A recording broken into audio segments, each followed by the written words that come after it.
Hello and welcome. I am Jeff Thomas, Historian General of the Sons of the American Revolution, and we are pleased to have with us today historian John Maass for this edition of our Speaking Out About History series.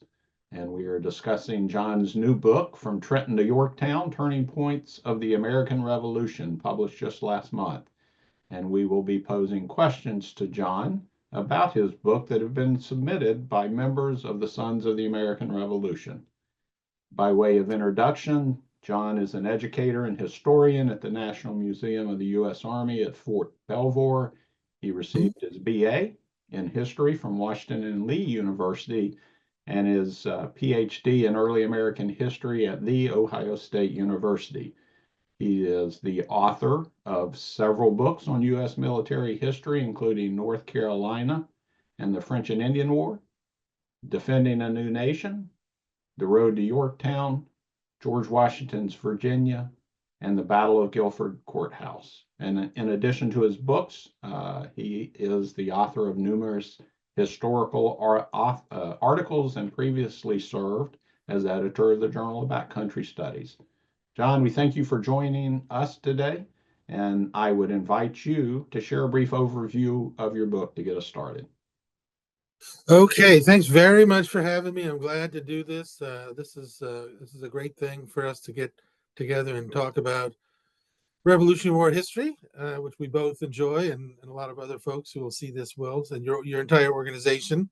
So, not a better place to do this. So, yes, let me go ahead then and give a little bit of an overview of the book. So what I have done is to try to identify the most significant turning points militarily of the Revolutionary War, and that would be battles, campaigns, encampments. I guess you could even include marches, um, and to identify them, talk about them in the book, and then to explain why I believe that they were the five most important, crucial turning points. But before I do that, I'm just going to take a second and read my definition of a turning point. I think folks watching this will kind of benefit from knowing what I was actually looking for, what I thought about turning points. And so my definition is that turning points refer to battles, campaigns, sieges, and other military events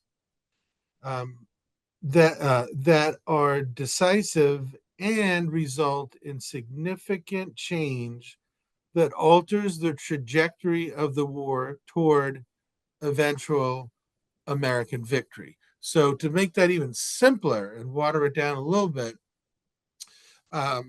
these are military events that resulted in big change in how the war was going, and they resulted in a change in their trajectory toward eventual American victory. Now, that's not to say that they were predetermined, that victory was inevitable after every one of them. That's not the way we do history, but they show a path toward victory. And maybe another way is to reverse engineer that and say they are events without which victory would not have occurred.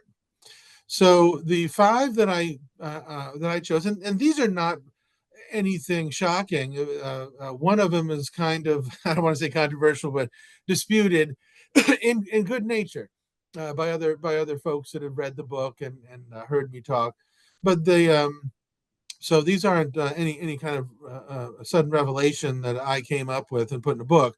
So the first one is a combination of Trenton and Princeton early in the war, then the Saratoga campaign, 1777, the encampment at Valley Forge, which was exactly 6 months, December 18th of 77 through June 18th of 78. The fourth one, shorthand, Guilford Courthouse, but by that I mean the Carolinas campaign of 1780-81, which, if you know the kind of the narrative and the course of action from the siege of Charleston through the results of the Battle of Guilford Courthouse, which happened coming up on the anniversary, March 15th of 1781. And then the final one, which should be as no surprise, is the Yorktown campaign. And that's how I examine them. I talk a little bit, if I could go into this a little bit, Jeff, um, about this notion of a decisive battle, which seems to have gone out of fashion among modern historians and historians of modern conflicts. And we can talk about that if there's time to do that. But one of the things I do when I'm talking to people is to ask them that if they went outside on the street and asked the first 10 people they came across to name a big Civil War battle, I think a lot of people would get some battle, right? Gettysburg, or if they have if they knew about somewhere else, they lived next to Chancellorsville, right?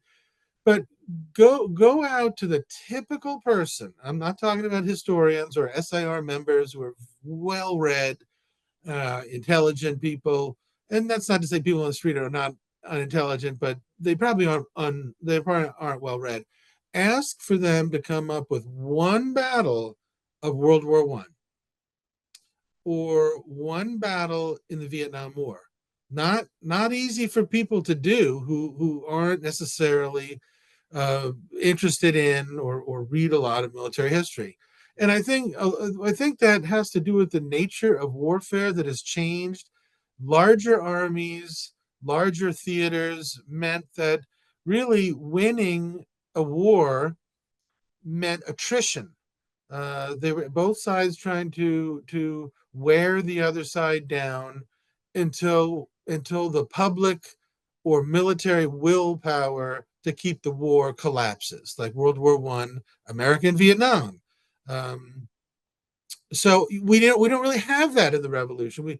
There was this old romantic notion, I think, going back to the 7 Years' War, Revolution, certainly Napoleonic War and the American Civil War, that battles could be won in an afternoon and that they would have a earth-shattering results and win the war in a single throw of the dice. Well, that was done by the American Civil War. That was not going to happen in the American Civil War. That's an old notion. It certainly can't happen today. But what I'm trying to do is show 5 events that had really salient results to alter the course of the years of the Revolutionary War. Right. Well, very good, and thank you for that overview and introduction to your book. And why don't we jump right into questions and focus first on the battles of Trenton and Princeton, and using that definition you outlined. John, what were the key outcomes of the victories in those battles that made the 10 crucial days a decisive turning point in the war? Right. Thank you. You mentioned the 10 crucial days. That's a kind of a modern way of looking at it, but it makes a lot of sense. It's a great framework. Um, and one of the things I really learned, I did learn a lot researching these battles. The 10 days included actually 3 battles. There was the one that we all know about. Washington crosses the Delaware, attacks Trenton. Trenton surrenders. He goes back across the Delaware, but then recrosses into Trenton.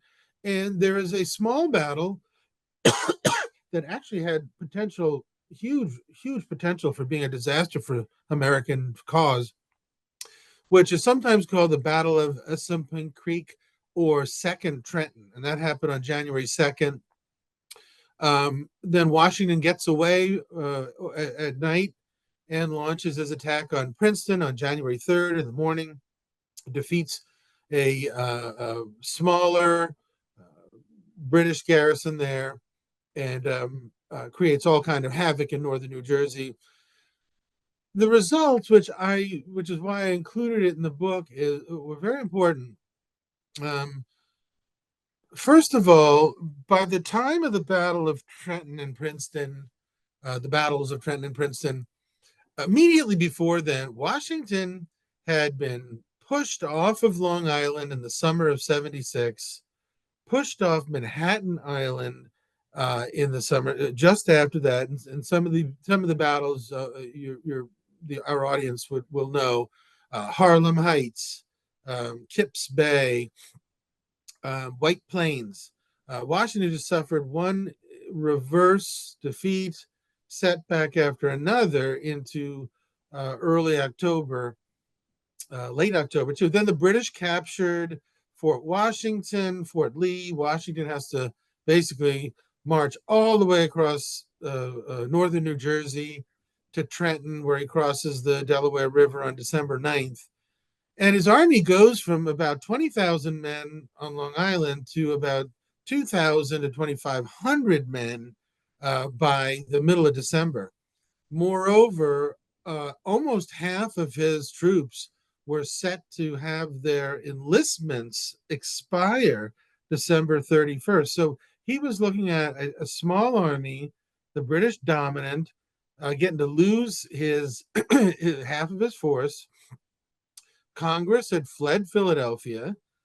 New Jerseyans in northern New Jersey, where the British occupied while they were chasing Washington, they were saying enough's enough. We're gonna sign our loyalty oaths to the British, and we're done with this. This war is going to be over in 3 weeks. So Washington really had a choice of having everything collapse or risking his army, his tiny army that had some militia support from New Jersey and Pennsylvania, which proved very decisive, and roll the dice and attack this isolated Hessian garrison at Trenton.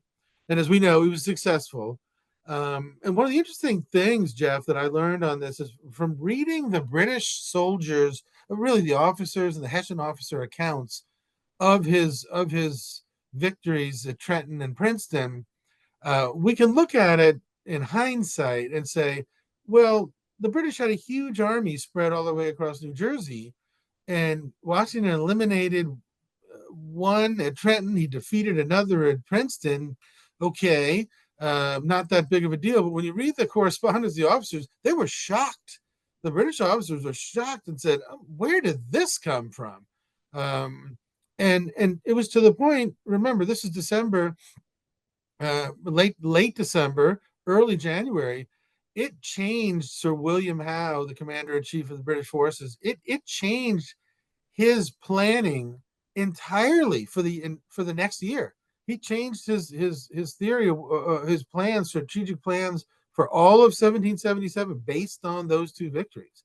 And New Jerseyans started to come out in slowly but steady to reinforce the militia. It really put Washington in a good place, and so and folks need to remember that Congress fled Philadelphia. New Jerseyans not coming out.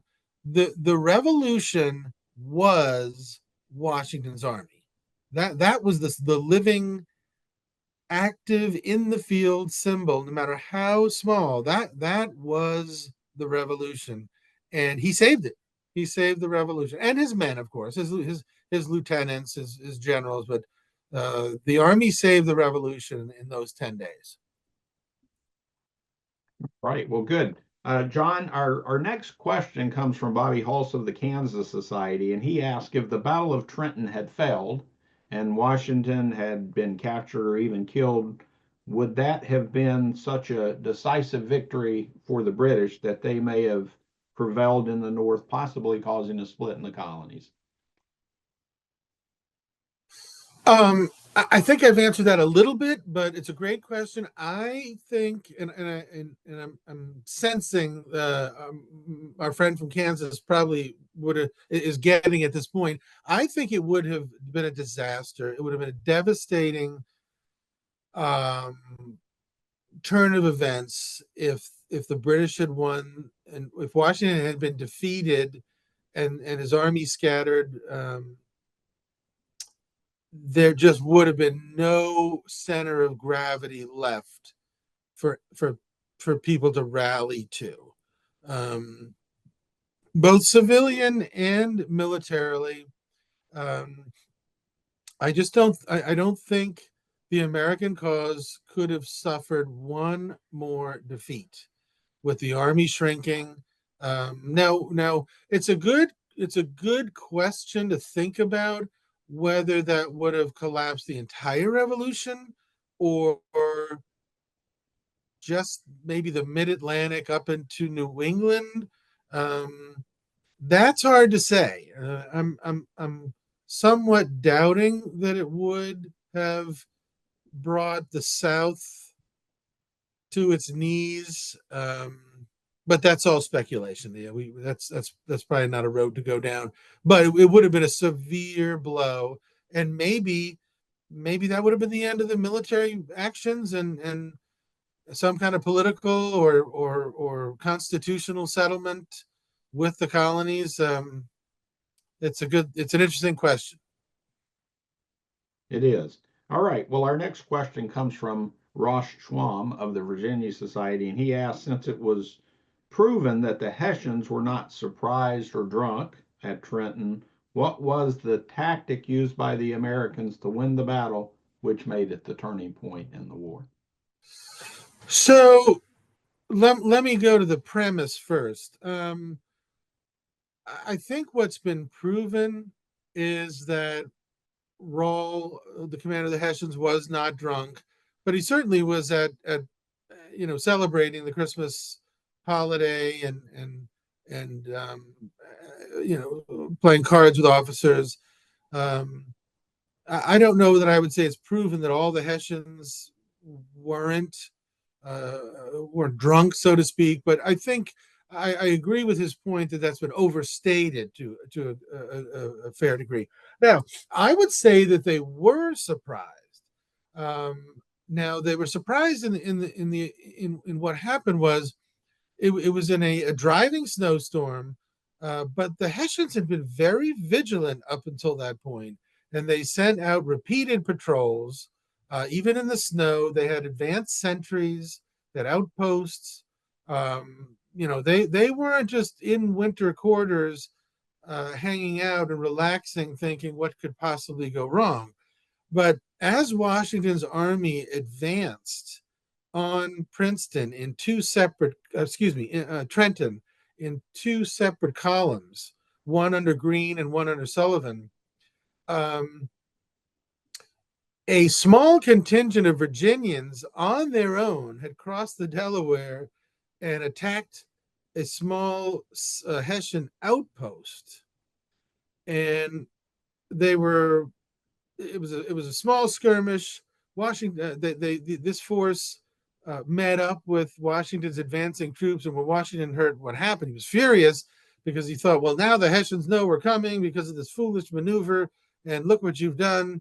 But I think it's been shown that that isolated attack on the sentries really deceived the Hessians into thinking, oh, that was the attack that we thought was coming. And no, it wasn't. And they let their guard down a little bit. Um, and getting back to the tactics, after Washington and the army crossed the Delaware, they advanced several miles, and they came to a split in the road. And Sullivan took half the army, roughly, along the road closest to the river to try to hit Trenton from the north and the east. And Washington took a slightly longer route with Greene's contingent, Nathaniel Greene's contingent, and in order to hit Trenton from the northeast and eastern side. Washington had kind of an odd penchant for trying to have converging columns arrive at the objective at the same time. And given 18th century methods of communication with no radios in a snowstorm, difficult for the two columns to coordinate. Very difficult for even trained troops. He tried that again at Germantown in 1777. It worked a little bit better. Excuse me, it worked fairly well. But in this situation, even with the weather, both columns managed to hit Trenton within 5 minutes of each other. It was a miraculous Yeah, coincidence, amazing. or yeah, you can chalk, of course, if you win, you chalk it up to skill, right? No luck involved. We planned it that way. And they were planning it that way. But some of the Hessians did escape, a few hundred of them, south of the town, and in order to try to link up with another Hessian garrison. I think I have this right, at Mount Holly, New Jersey. But the Hessians put up a fight, but there were only 4 American casualties in the entire battle, so it was quite a victory. All right. Well, our next question comes from Chris Grimes of the North Carolina Society, and he says of those 5 decisive events that you discuss in your book, which one was the most pivotal for America's cause? Good question. I would say Saratoga, and I say that because of the results. Um, the British surrendered 8,000 troops at Saratoga, for roughly 4,000 British troops, 4,000 Hessians. That eliminated a field force in America, which, if the British tried to do this, would have been almost impossible. It's difficult to think how they would have replaced that many men. That was an expensive loss in experienced troops, officers, equipment. They lost over 100 pieces of artillery to the American cause, which were just invaluable. But the bigger picture is the surrender at Saratoga, which happened the 17th or 19th of October. And word got back to France in early December, first week of December. And the 2 Americans who were the representatives of the new United States, Benjamin Franklin and Silas Deane, they instantly brought the news, the confirmed news, to Paris and Versailles. And the result was the Treaty of Amity and Commerce between France and the United States, and a second treaty of a military alliance.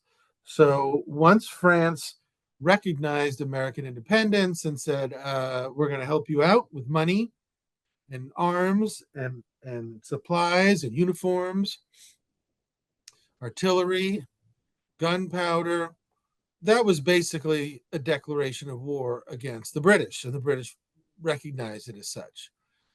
And that new fight between the British and the French resulted in 2 significant consequences. Number one, all of a sudden, the Americans had something that they did not have previously, nor would they ever have gotten during the Revolutionary War, which was a high quality, powerful navy. And all of a sudden, the British could not bring troops wherever they wanted to between Halifax and St. Augustine. And all of a sudden, there were other ships in the ocean who were trying to prevent the British from resupplying themselves and bringing more troops over, and what have you. The second significant result of Saratoga was that the focus of the war shifted from America to the West Indies, because Britain and France, their main source of wealth coming from America was in the sugar trade, the molasses trade, the rum trade, to some extent a little bit of tobacco from Cuba, but really it was and a little bit of coffee, but mostly the sugar trade. And so after the that alliance was well known, the British were scrambling to get troops down to the West Indies and to some extent to St. Augustine. And the French were trying to not only defend their islands, but to defeat the British, for example, at St. Lucia. Um, there were no large scale reinforcements sent to America after that. Um, some were several thousand here and there, including 3 regiments from the Irish establishment that wound up serving in the Southern Theater, including some of them at Yorktown, but most of them in the Southern Theater, um, Carolinas, I should say. But that's why Saratoga really was the turning point. And I think there's a question later, if I remember right, about Yorktown. So I'll talk a little bit more about it then. But the French Navy proved to be the difference during the Yorktown campaign. And I don't think there would have been a Yorktown campaign if it had not been for the presence of the French Navy. Absolutely, absolutely. All right. Well, Richard Rankin of the Virginia Society asked, are there any non-military events during the Revolutionary War which were consequential to the war's outcome and why? Okay, good. Rich, I know Rich from Virginia. I talked about this a little bit last night with a group I talked to.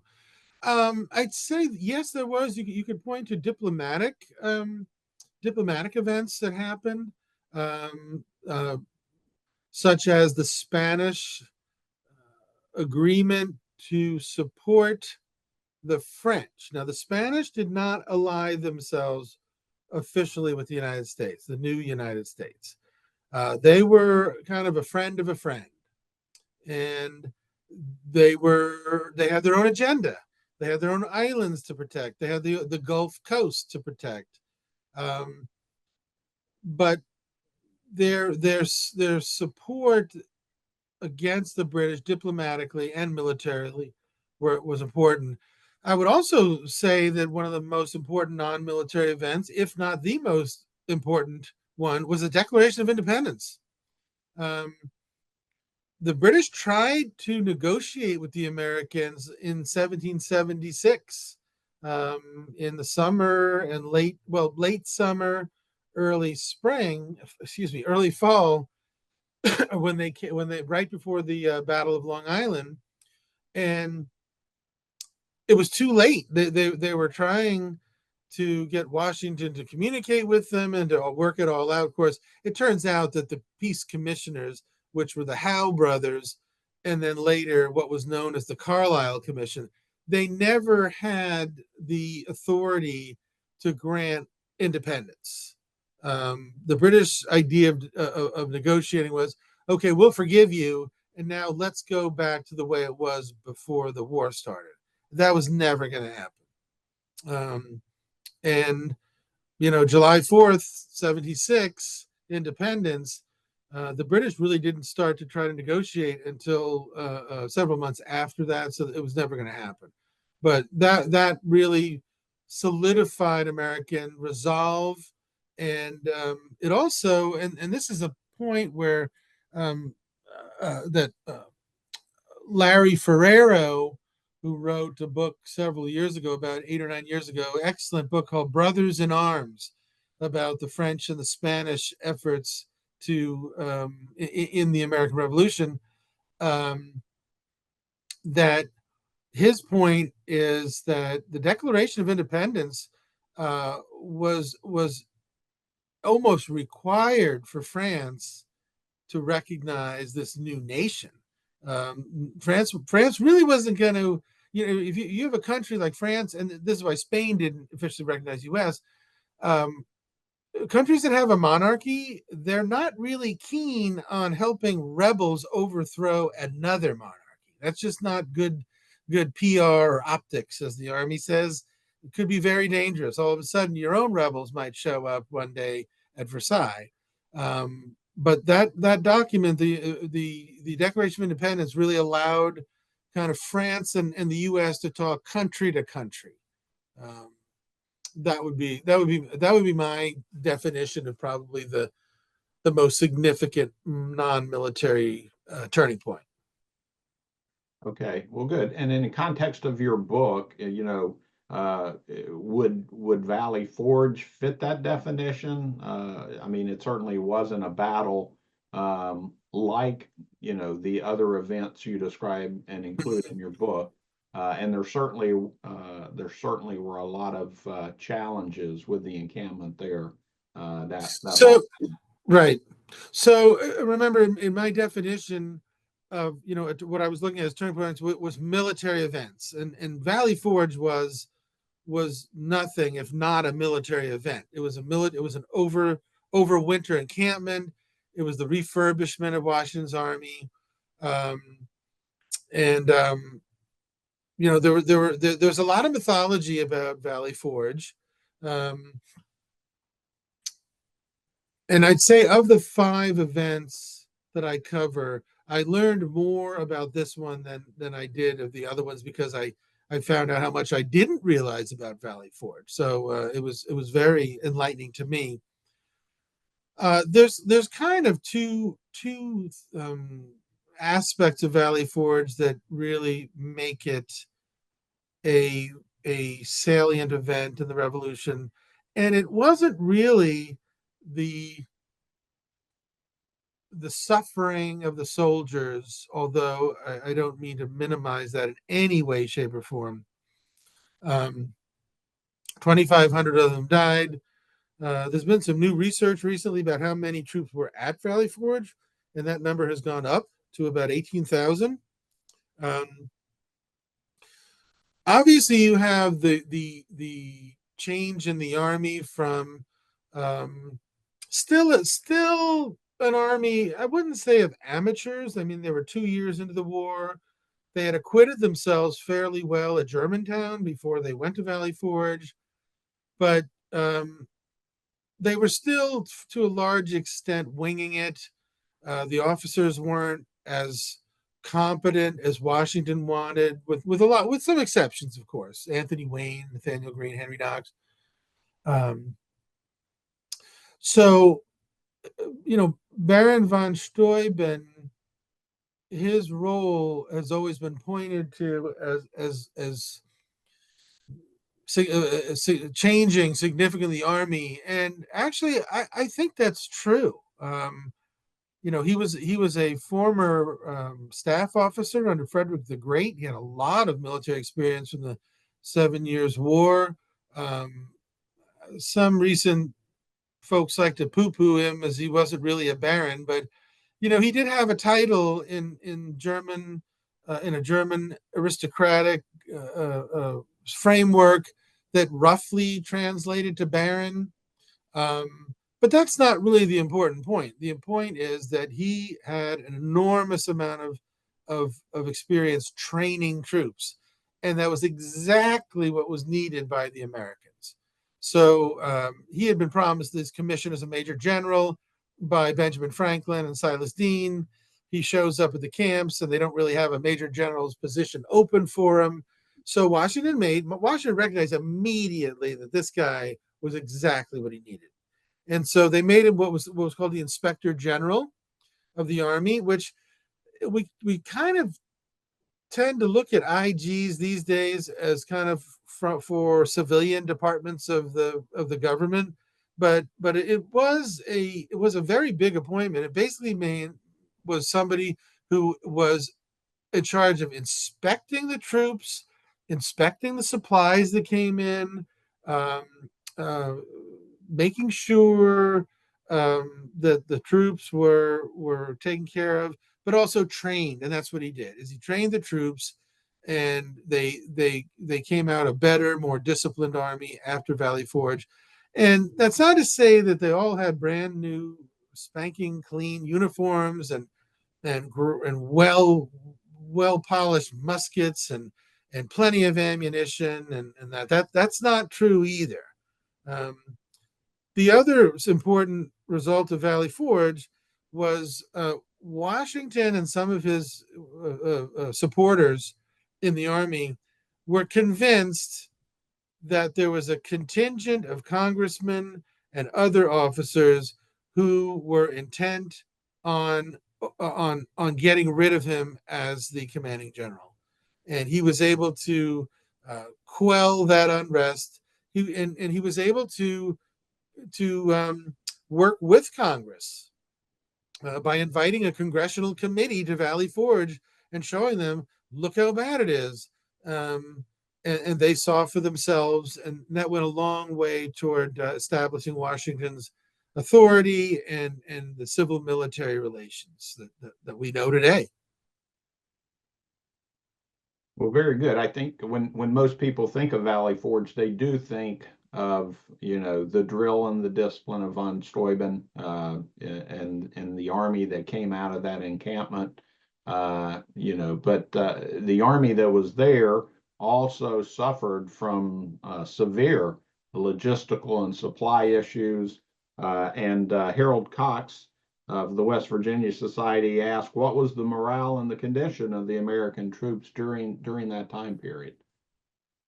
So the morale was, as you would think, pretty low.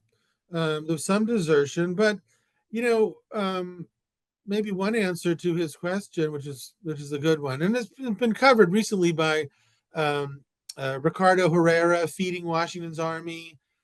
John Buchanan had the Road to Valley Forge that touched on it. Um, Phil Greenwald wrote another small but very effective book on the conditions. The winter itself, the snow and the cold, really wasn't the worst winter of the war. That was Morristown in New Jersey. The problem was the supplies.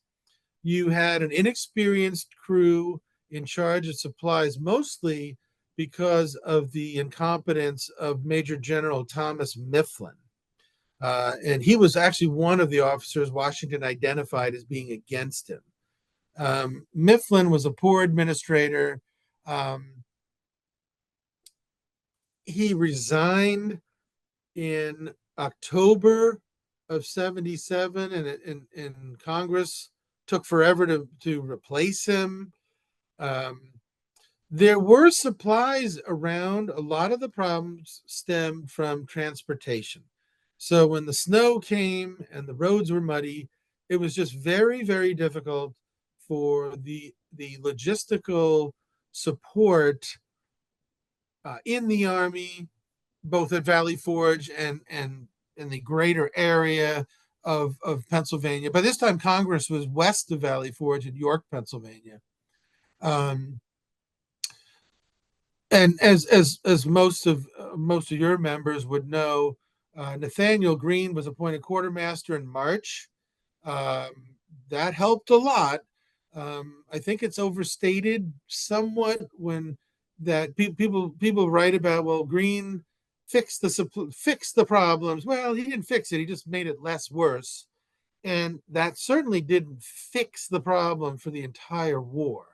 Um, Another interesting thing I learned was, and this makes total sense after you kind of learn about it, is the British were offering uh, hard currency in silver for supplies for their own army in Philadelphia, only 20 some miles from Valley Forge. Now, if you're a farmer, who are you going to sell to? The British that's giving, shillings and pence, a guinea or two here and there, or the American army that's not giving you anything but paper script, which could be worth something in the spring, maybe not. And he had um, a hard time keeping those supplies from going to the British for most of that winter. And one thing I'll point out, Jeff, which, and I was guilty of this too, is we think of the winter at Valley Forge, but the Army was there through June 18th. Um, and so they had, April, May, and almost more than half of June of fine weather that improved the food. There was the fish run in the Schuylkill River, but also to train in much better conditions and they didn't necessarily have to live in their squalid huts that were damp. and sickness infected poor, those 3 months at the end were very healthy for, well, I shouldn't use that word, were beneficial for them. All right, well, good. Transitioning to Guilford Courthouse. Within the context of the Carolinas campaign, this is the one that may be a little surprising to some people. Why do you consider that battle to be the one that was the key turning point, which was, a tactical defeat, if you will, rather than such significant patriot victories like Kings Mountain or Cowpens during the spring Cowpens. campaign. Yep, get that every time.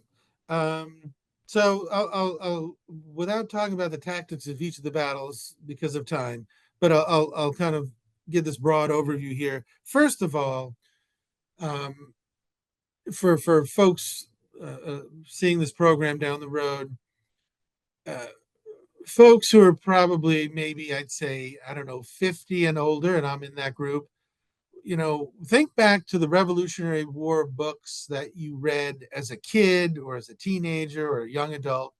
Uh, the Bruce Lancaster American Heritage book on the Revolution, uh, uh, Robert Middlecoff's book, part of the Oxford History of the United States, any kind of general study like that. You had a lot of the chapters were in Lexington and Concord and Bunker Hill and New York and Trenton and Valley Forge that we just talked about, and Saratoga. And then at the very end of the book, there was one chapter that was about everything that happened in the South from 1775 to 1783. One chapter, right? And the South always got short shrift. And even today, I hear people talk about the Southern campaign.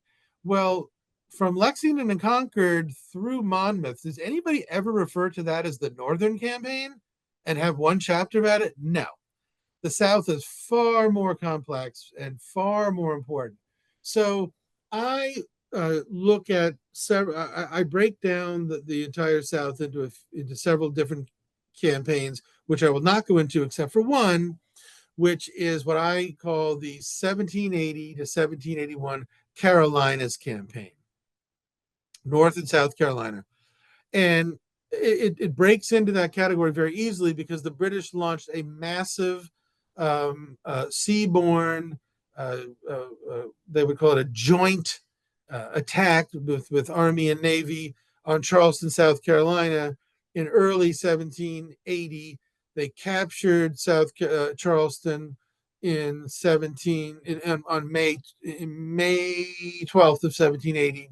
From there, they expanded into South Carolina and established posts at small areas in the backcountry like 96, Hanging Rock, upcountry South Carolina, places like Cheraw, even Augusta, Georgia, Georgetown on the coast. And Cornwallis, who took over as the commander in South Carolina, needed to pacify South Carolina, bring the loyalists in, make it safe to be a loyalist, right? Occupy these areas so that the Americans and the militia and regulars that were still around after the fall of Charleston. So he advanced into, and think of this, and my publisher did a great job on the map of the book. Think of this as a line on a map of Cornwallis's route. So he goes from Charleston on the coast into the middle of the state to Camden, where there was a British base, and fights a almost 4,000 man army of militia and regulars under Horatio Gates, the hero of Saratoga. And he wins a tremendous victory, routs the Americans. And what does he do after the battle? He advances toward North Carolina, and directly north of Camden is what's now Charlotte. He advances toward Charlotte. Well, then part of his army, which is a loyalist force, of loyalist militia, which spoiler alert, he didn't care about anyway and never intended to rely on them for much at all. He was not a big fan of enlisting loyalists as militia and giving them muskets. They were defeated very soundly. They were annihilated at Kings Mountain. What did Cornwallis do after that? He advanced. He starts advancing in January toward Charlotte. He dropped back a little bit after Kings Mountain, regrouped, advanced again toward Charlotte in January of 1781.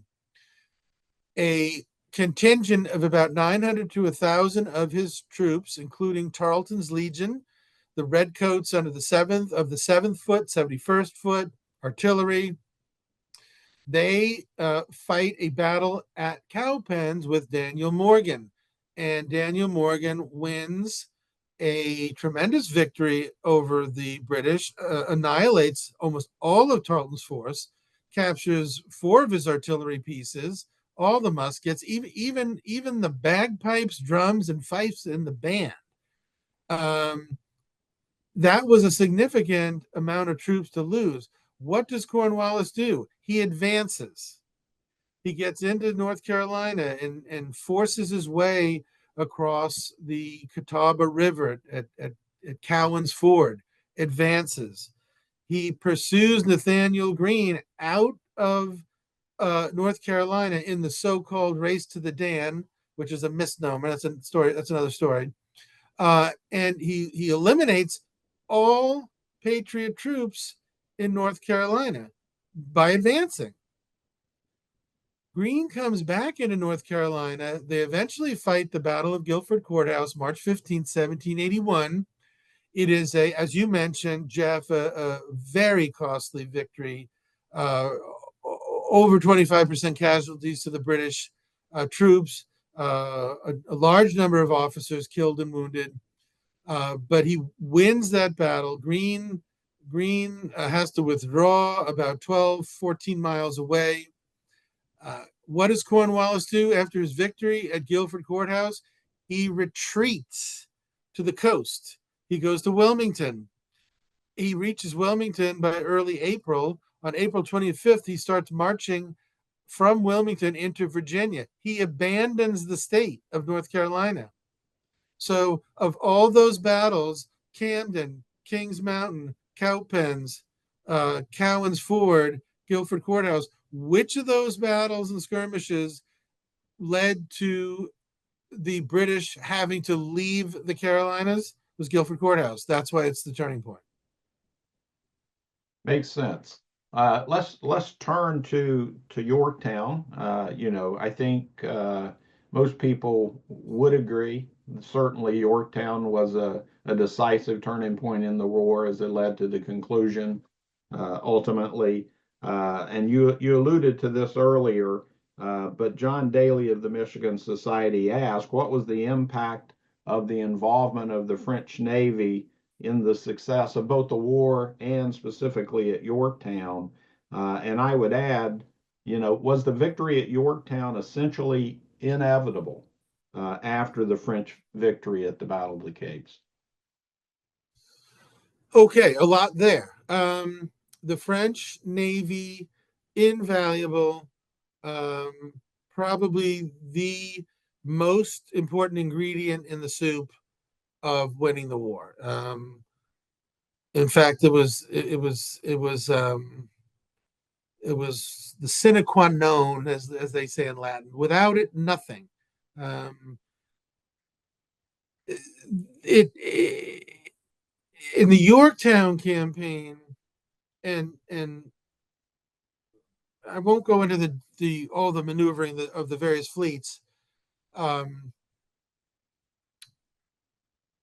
One of the interesting things that I learned in reading Washington's correspondence, and many folks probably know this, but when the French and the bulk of the American force that eventually was at Yorktown were in Rhode Island, parts of Connecticut, and New York north of the city, Washington's goal was to have the French and the American army, and of course the French Navy, attack and capture New York City. He was fixated on that. Um, for months, his correspondences with governors and other generals and anybody who would listen, we got to get New York. Help me get New York. Send troops. Send money. Send supplies. We've got to get help the French. We're gonna get New York. And those letters are written all the way through August 15th. Well, what happened on August 16th? The Americans and the French get word from Admiral de Grasse that he's coming from the West Indies to the Chesapeake. And he's going to have money, he's going to have men, and he's going to have a lot of ships. And it's very amusing in hindsight. After that day, you don't hear anything about New York from in Washington's correspondence. It's all Chesapeake, Chesapeake. Let's go, go, go, go, go. We got to get down there. We got to march there. Um, Huge turning point. And Washington and Rochambeau, who was the French commander of the army in America, they all knew it. And that was the key right there. This was the planets finally aligning. After many stops and starts, the attack on Savannah was a disaster for French American arms against the British. Now it was they were going to have the men, the money, and the navy. So the key battle of the entire campaign was the Battle of the Capes on September 5th.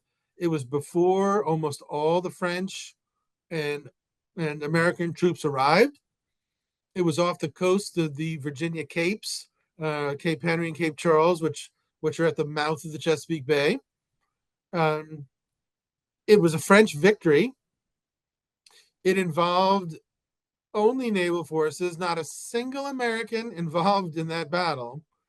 And it basically at the same time did two things.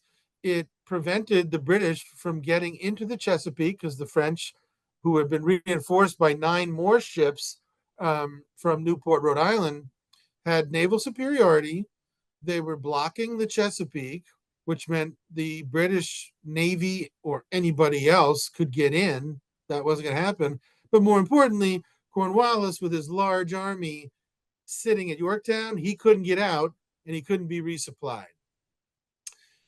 I don't think that was inevitable to victory because a more active commander in chief than Sir Henry Clinton in New York City possibly could have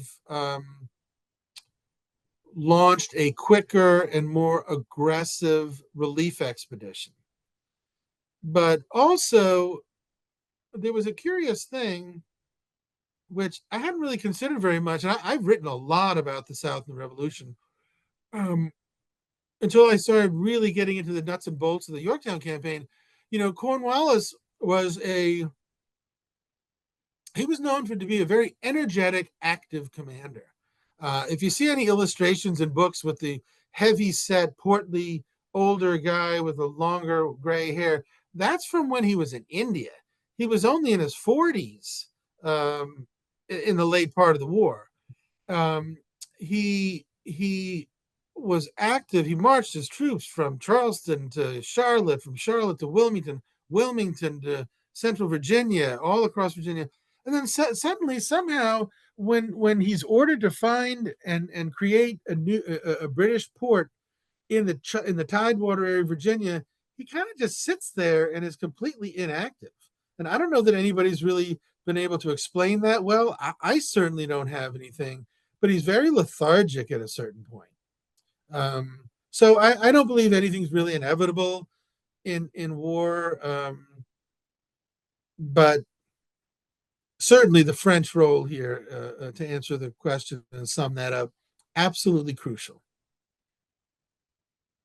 Right. Well, a couple of concluding questions here, John. The first one's from William Kirkland of the Alabama Society, and he asked, as you explored the pivotal moments of the war from Trenton to Yorktown, What surprised you most about how the interplay of leadership decisions, unexpected contingencies, and the morale of ordinary soldiers shaped the trajectory of the war?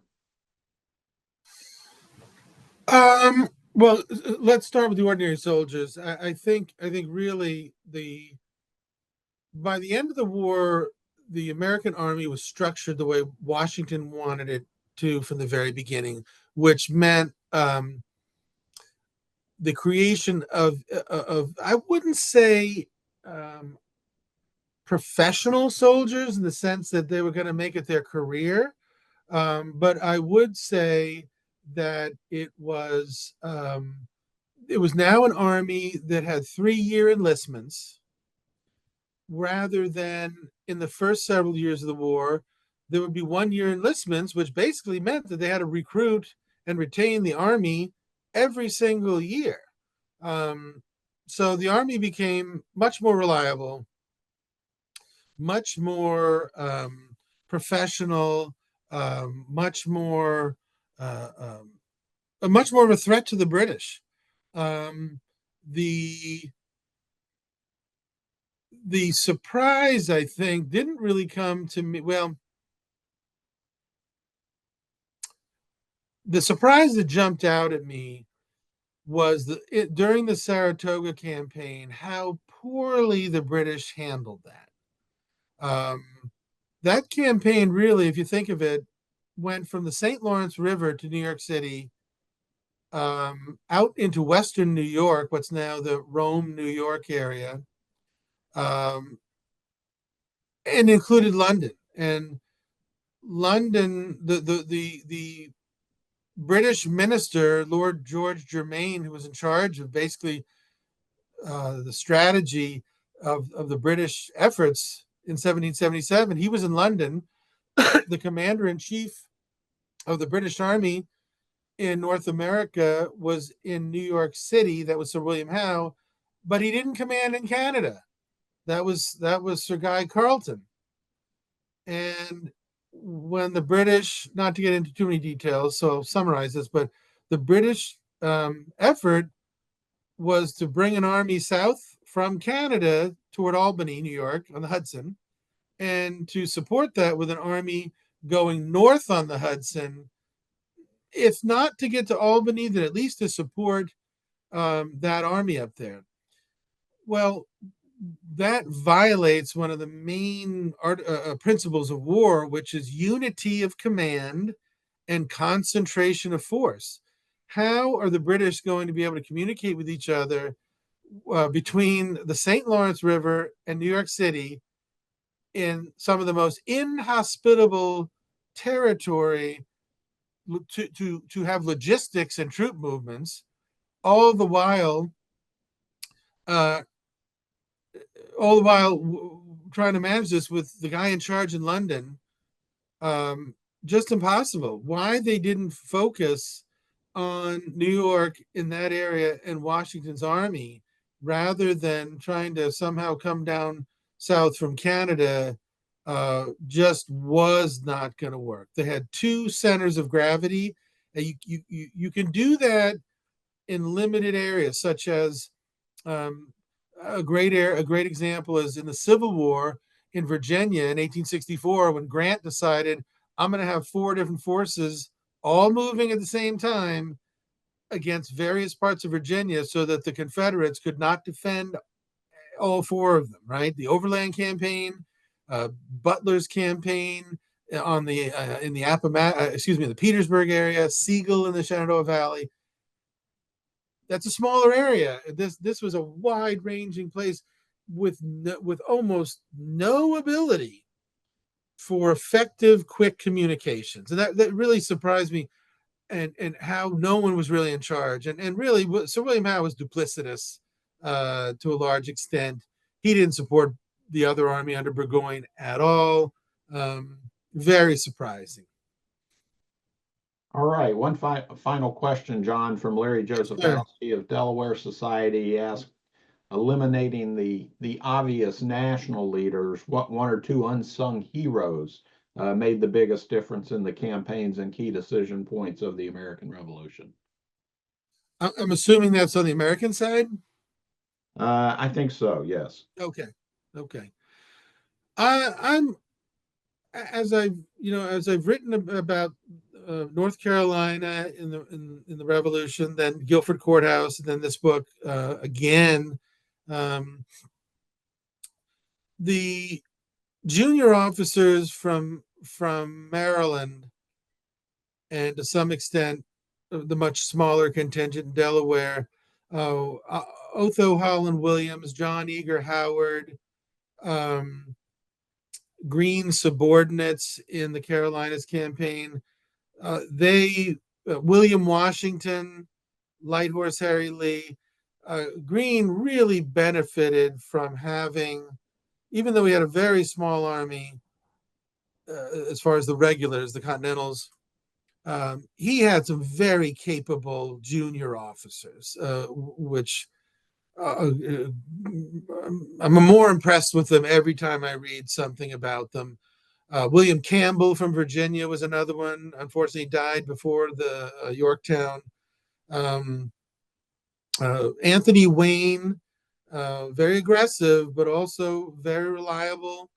Um, um, those were some good officers. And also in the Trenton campaign, Joseph Reed, um, some of the militia officers too, were very capable.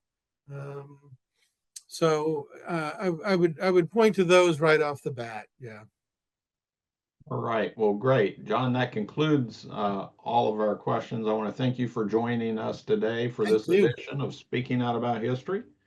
And I've really enjoyed our time together to talk about your wonderful new, in some ways provocative book, which I would recommend to all our members. I think they'll enjoy it. It's well written, thoroughly researched, and it puts forward a cogent argument for those crucial turning points of the war. So, John, thank you. I wish you all the success with the new book, and I look forward to more from you in the future.